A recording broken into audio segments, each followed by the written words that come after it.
आदाब, मेरा नाम डॉक्टर सुवर्चला है। मैं जीवा फर्टिलिटी सेंटर्स में साइंटिफिक डायरेक्टर हूँ। अगर आप एक कपल के जैसे ट्रीटमेंट के लिए जा रहे हैं और आपने सीमेन एनालिसिस कराया है, आपका रिपोर्ट नॉर्मल दिया गया है, यानी कि काउंट, मोटिलिटी, मॉर्फोलॉजी, स्पर्म सब कुछ ठीक है, आपके वाइफ को टैबलेट्स दिए जा रहे हैं, क्या आप कुछ कर सकते हैं जिससे आपका फर्टिलिटी पोटेंशियल बढ़ेगा?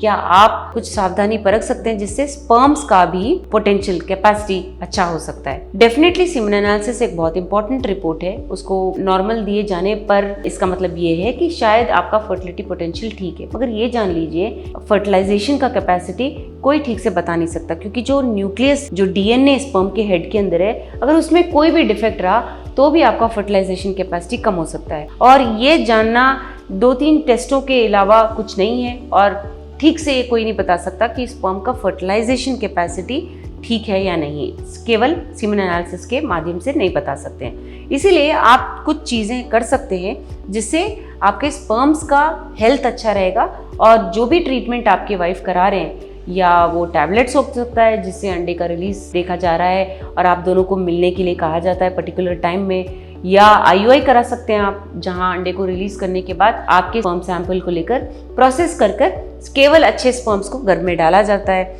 या आप आईवीएफ करा सक रहे होते हैं जहां आपके वाइफ के एग्स को लिया जाता है और बाहर लेबोरेटरी में आपके स्पर्म्स के साथ मिलाकर एम्ब्रियो को तैयार किया जाता है। जो भी आपका प्रोसीजर है, डेफिनेटली आप बहुत कुछ कर सकते हैं जिससे स्पर्म्स का हेल्थ इंप्रूवमेंट हो सकता है। ये जान लीजिए कि स्पर्म्स को बाहर आने के लिए 72 डेज लगते हैं, यानी कि लगभग 3 महीने लगते हैं। तो इस दौरान अगर आप सोच रहे हैं कि कुछ ट्रीटमेंट कराएं, तो एटलीस्ट 1 या 2 महीने का लाइफस्टाइल चेंज कीजिए।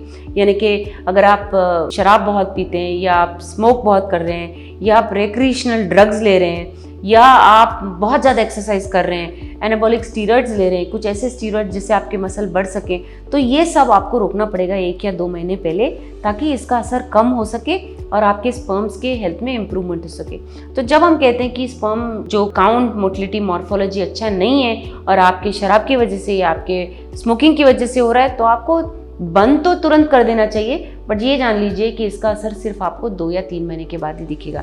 इसीलिए लाइफस्टाइल चेंजेस आज ही करिए ताकि आपको ये प्रॉब्लम्स ना आए। डेफिनेटली आप मल्टीविटामिन्स ले सकते हैं, अच्छा डाइट ले सकते हैं जिसमें फ्रूट्स, वेजिटेबल्स, प्रोटीन्स रहे, एंटीऑक्सीडेंट्स ले सकते हैं। एंटीऑक्सीडेंट्स यानी जो आपके बॉडी के टॉक्सिसिटी को कम करें और स्पर्म्स पे इस टॉक्सिसिटी का प्रभाव को कम करें, वो आप ले सकते हैं। अगर आप एक्सरसाइज करने के बाद हॉट सोना या जो जिसे स्पा कहते हैं उसके आदी हैं, तो उसे भी कम कीजिए। हॉट स्नान अगर आप बहुत गर्म पानी से कर रहे हैं तो उसे कम बंद कीजिए। इन सब से भी स्पर्म्स पे डैमेज हो सकता है। हालांकि स्पर्म रिपोर्ट नॉर्मल दिखाएगा, बट स्पर्म पे इसका असर ज़रूर हो सकता है। इसीलिए अगर आप फर्टिलिटी ट्रीटमेंट ले रहे हैं तो अपने तरफ से भी कुछ ना कुछ सावधानी बरतिए, जिससे आपके वाइफ, चाहे जो भी ट्रीटमेंट करा रहे हैं आप दोनों एज अ कपल, आपके वाइफ के मेडिकेशंस तो ज़रूर ध्यान में रखे जाएंगे, पर आप भी अगर ये सब कर पाएँ तो आप लोग जो भी ट्रीटमेंट करा रहे हैं उसका सक्सेस रेट अच्छा होगा।